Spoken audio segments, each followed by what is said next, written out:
MPPSC में रस के संबंध में 5 अंकों के प्रश्न आते हैं।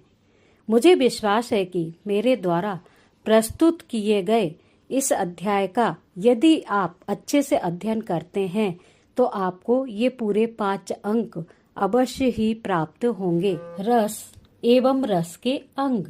रस काव्य पठन, श्रवण, मनन अथवा अभिनय दर्शन से हृदय में जो अलौकिक आनंद उत्पन्न होता है उसे रस कहा जाता है। रस के अंग। रस के 4 अंग हैं। प्रथम स्थायी भाव, द्वितीय विभाव, तृतीय अनुभाव और चतुर्थ है व्यभिचारी या संचारी भाव।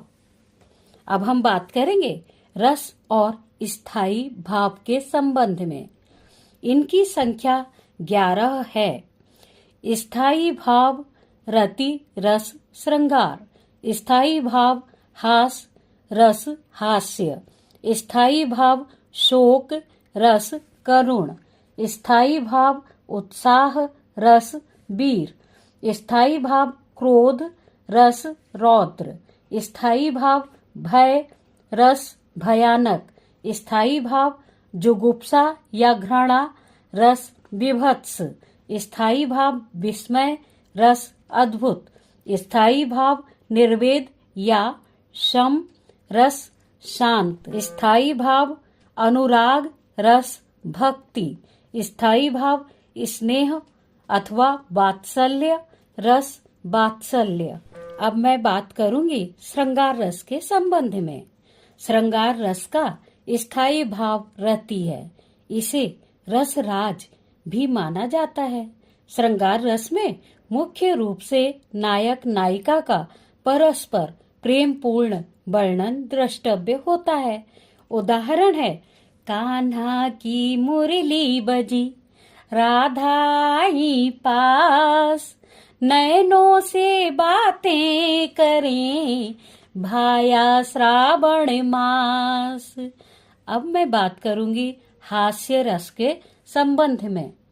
हास्य रस वह है जिसमें पात्र की वेशभूषा, रूप, वाणी, व्यंग रचना, चित्र, परिहास आदि को देखकर या सुनकर जब चित्त में हास्य भाव उत्पन्न हो और हंसी आए उसे हास्य रस कहते हैं।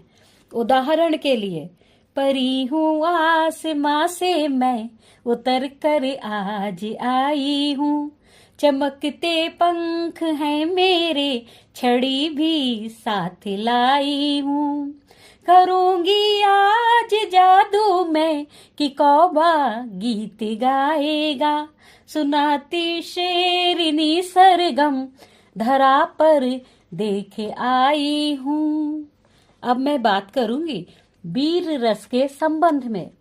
वीर रस का स्थायी भाव उत्साह है, जहाँ युद्ध करने की तत्परता, पराक्रम, रक्षा, बल, बहादुरी, साहस, दृढ़ भाव से कार्य करने की शक्ति, निर्भीकता आदि भाव द्रष्टव्य से ओतप्रोत अभिव्यक्ति हो, वहाँ वीर रस द्रष्टव्य होता है। उदाहरण है अंगारे सी दहक रही थी, दौड़ पड़ी लेकर तलवार, जय पाने को लक्ष्मी बाई चली वीर सा कर श्रृंगार, बिजली भैरव तोप चलाकर अंग्रेजों को देती मार, युद्ध हुआ था गोपाचल में बही प्रचंड रक्त की धार, प्रथम युद्ध रानी ने जीता, किया ग्वालियर पर अधिकार, वीर गुणों से हुआ प्रभावित, जन जन करता जय जयकार, जन जन करता जय जयकार। अब मैं बात करूंगी रौद्र रस के संबंध में। रौद्र रस का स्थायी भाव क्रोध होता है। अपने देश, समाज अथवा अपने प्रिय की निंदा, हानि अथवा विरोध की स्थिति में जो भाव उत्पन्न होता है उसमें रौद्र रस द्रष्टव्य होता है। उदाहरण है, तूने क्यों सिंदूर उजाड़ा, चीर फाड़ कर तुझे पछाड़ा। सुन ले अब तू पाकिस्तानी, नहीं सहेंगे हिंदुस्तानी। अब मैं बात करूंगी करुण रस के संबंध में। करुण रस का स्थायी भाव शोक है। किसी इच्छित प्रिय व्यक्ति या वस्तु की प्राप्ति न होने पर जो शोक भाव हृदय में उत्पन्न होता है, उस भाव की अभिव्यक्ति में करुण रस द्रष्टव्य होता है। उदाहरण है, कान्हा तेरी याद में प्रतिपल बहते नैन, पीड़ा से ही जल रहा हाय हुई बेचैन। अब मैं बात करूंगी भयानक रस के संबंध में। भयानक रस का स्थायी भाव भय है। हिंसक वस्तु के दर्शन, अपराध, भयंकर शब्द, विकृत चेष्टा के प्रभाव से जब हृदय में भय उत्पन्न हो, तब भयानक रस द्रष्टव्य होता है। भयानक रस का उदाहरण है, दिखी हाय रे रात में एक भूतनी हाय, जीव मार कर खा रही अस्थि रही चबाए। अब मैं बात करूंगी विभत्स रस के संबंध में। विभत्स रस का स्थायी भाव जो गुप्सा या घृणा होता है।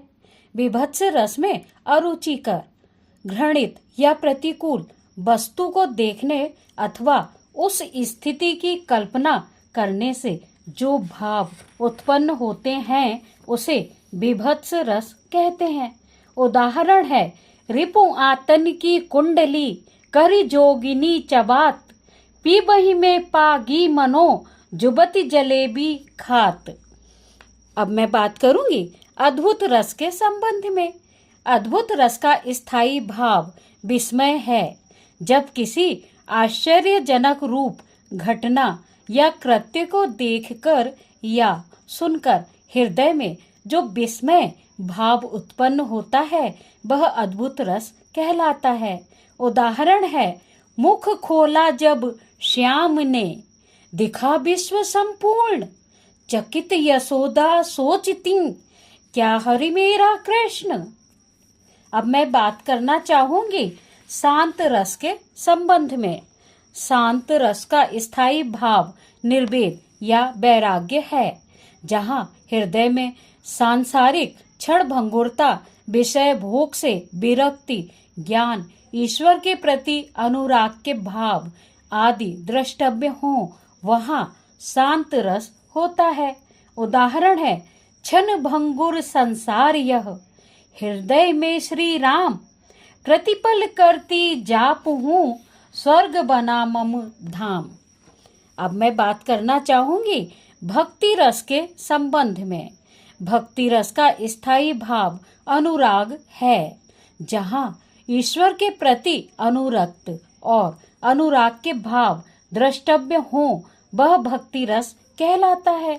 उदाहरण है, मीरा कहती श्याम से तरस रहे हैं नैन, आन मिलो प्रभु नाथ जी, रोते बीती रैन, रोते बीती रैन। अब मैं बात करना चाहूंगी वात्सल्य रस के संबंध में। वात्सल्य रस का स्थायी भाव स्नेह या वात्सल्य होता है। संतान के प्रति माता पिता की स्नेहपूर्ण अभिव्यक्ति के भाव में वात्सल्य रस द्रष्टव्य होता है। उदाहरण है, नन्हा प्यारा सांवला, रुदन मचाबे खूब, लोरी मैया गा रही, तन्मय होकर डूब, तन्मय होकर डूब। अब मैं बात करना चाहूंगी रस में विभाव किसे कहते हैं। अर्थ है, विभाव का अर्थ है कारण।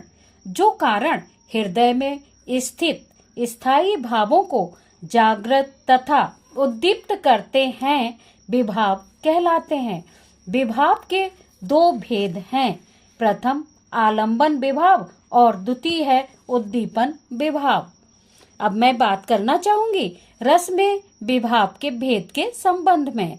प्रथम है आलंबन विभाव, जिसे देखकर सुनकर रस का गुण या मनोविकार जागृत हो उसे आलंबन विभाव कहते हैं, जैसे नायक नायिका आदि। आलंबन विभाव के दो भेद हैं। क विषय, जिस पात्र के प्रति किसी पात्र में भाव जागृत होते हैं वह विषय है। ख है आश्रय, जिस पात्र के भाव जागृत होते हैं वह आश्रय कहलाता है। अब मैं बात करना चाहूंगी द्वितीय उद्दीपन विभाव के संबंध में, जो रस को और अधिक उद्दीप्त करते हैं, अर्थात रति आदि स्थायी भावों को उद्दीप्त करके आस्वादन योग्य बनाते हैं और इस प्रकार उन्हें रस अवस्था तक पहुंचाते हैं, वे उद्दीपन विभाव हैं। उदाहरण है, वीर रस के स्थायी भाव उत्साह के लिए सामने खड़ा हुआ शत्रु आलंबन विभाव है।